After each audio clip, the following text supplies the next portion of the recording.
I've been using the iPhone 17 Pro for over 2 months now, and one question I get asked by friends, family members, and strangers is, what's a good iPhone feature that I should try? Or, hey, tell me about that AirPods thing that I heard about. So today, I'm gonna walk you through some of my favorite iPhone 17 features that I use regularly. Now, some of these you may have heard of, others you might not, but this is all things mobile. Before we jump in, a lot of these tips will work not only for the iPhone 17, 17 Pro, and Air, but for older iPhones running iOS 26. Other tips will apply to some newer accessories. I'll do my best to shout things out as I go. Now, over the years, Apple has given the lock screen and the home screen a major visual overhaul. There are endless customization options for how apps look, the lock screen clock, and giving your wallpaper this trippy effect. But one of my favorite recent discoveries is the wallpaper suggestions in the Photos app. If you don't see it, go to Settings, scroll to Photos, and check that Show Featured Content is enabled. Subsequently, if you don't want to see wallpaper suggestions, you can turn them off here, but why would you? No, I completely get why you would. What I like about them is they find photos and crops of images that look outstanding as wallpaper on your iPhone, including this one of my cat. It's like her head is popping up to say, are you unlocking your phone? Are you unlocking your phone again? Okay, I have a lot of suggested wallpaper that is of my pets, but take a look at your wallpaper suggestions and I'll bet you'll find at least one that you like. Next, let's talk about taking a photo in a high contrast situation. So this tip is for you pro iPhone owners out there, and I use it to ensure that I get a great shot of a high contrast scene. So think bright subject in a dark environment, like this one of the Mineral Point Opera House marquee lit up at night. Or think dark subject in a bright environment, like the black cat wallpaper shot from my previous tip. So last week, there was a full moon over San Francisco, and I loved the way the fog rolled in through the moonlight. But when I went to take a picture of it, the image was exposed for the bright moon and made the buildings and everything else look dark, or it exposed for the buildings and made the moon look like a big bright white spot. I turned the raw photo setting on in the camera app and got a great shot of the moon. And then I was able to edit the moon, or edit the photo after the fact, with the default Photos app to get more out of the shadow detail and highlights so that the moon looked the way I wanted it to and that the buildings did too. Now, you could of course also use a third-party app to edit raw images. Now, raw files, for those that don't know, contain more image data, allowing you to make more extensive edits after the fact.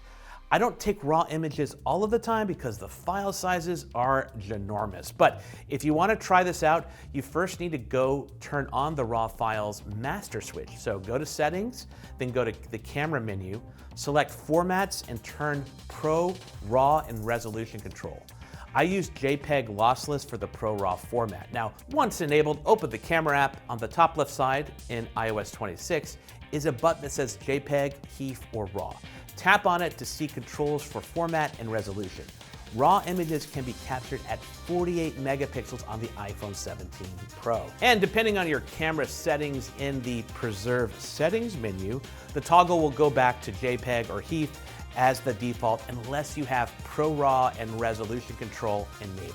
Next, let's go to a couple of tips for your ears. Apple recently launched the AirPods Pro 3. They come with a number of nifty features like the ability to check your heart rate. But when I first went to pair them with my phone, I was baffled. Where is the pairing button that's been on previous models' cases?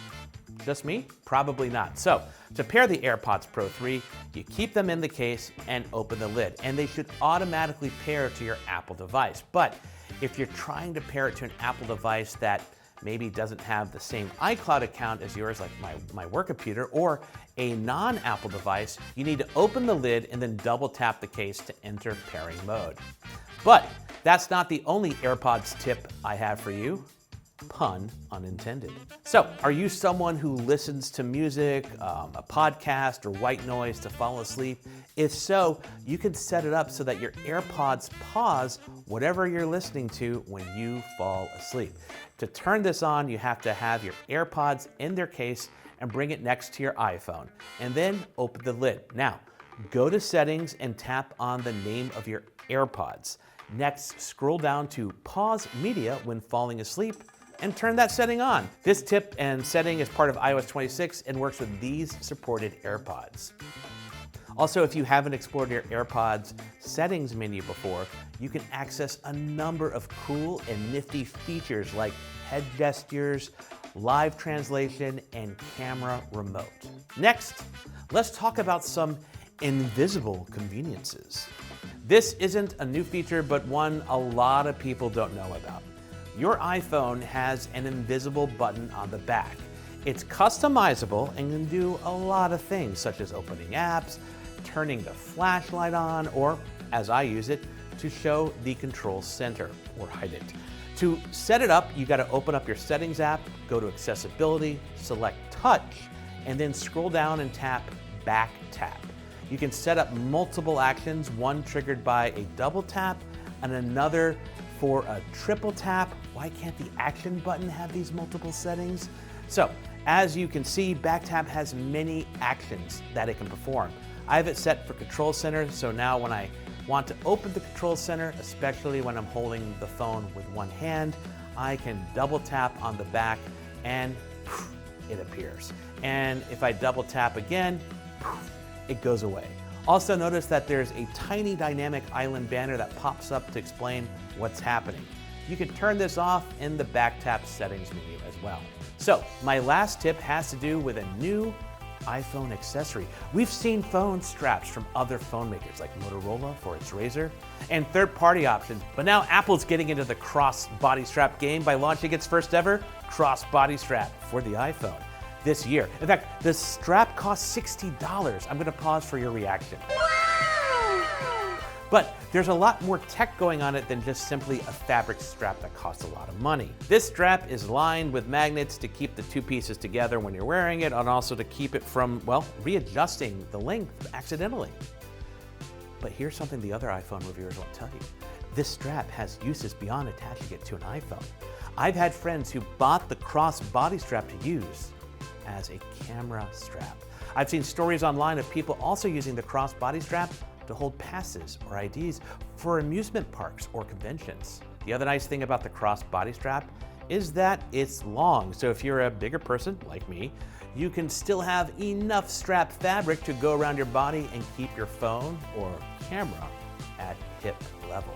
So that's it. Now, I'd like to hear from you. Do you have any iPhone 17 or iPhone Air or iOS 26 tips that you want to share? What are some of your favorites? Add them to the comments. If you like this video, please give it a thumbs up. And if you want to see more all things mobile, please subscribe. Lastly, thank you for watching.